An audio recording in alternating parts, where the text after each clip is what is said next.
We hear people talk about Job season all the time, but I feel like the part that we overlook or gloss over is the part where his friends, the people he loved and trusted, were not giving him the wise counsel that he really needed during that time, even down to his health. And Job had no idea why he was experiencing so much hardship, and neither did the people around him. But instead of pointing him to God and reminding him of who God was and how God operates, they begin to accuse him, even making statements that insinuated that he must have done something to deserve all that he is experiencing. And this just highlights the importance of who you listen to when you are in your season of suffering and hardship. Because some people, even without intentionally doing it, can push you off the ledge thinking that they're doing you a favor.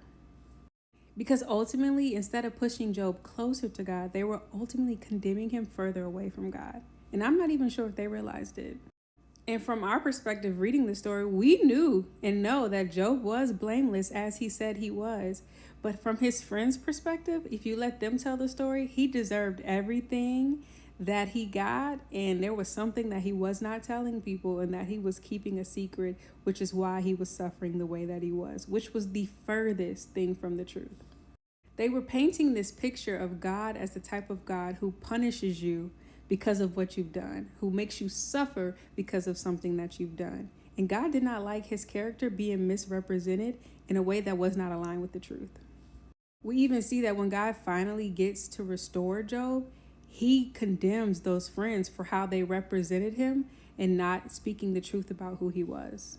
And that's why I think the last speech given by Elihu is a great example of people who point you to God in the midst of your hardship. He was able to remind Job of who God was and how God operates, perfectly preparing him for then God to now speak directly to Job, who also reminded him of who he was, how he operates, and the true character of his heart. They were able to help Job shift his perspective from focusing solely on what he did or did not do to now looking at God and how God moves and what God does and does not do.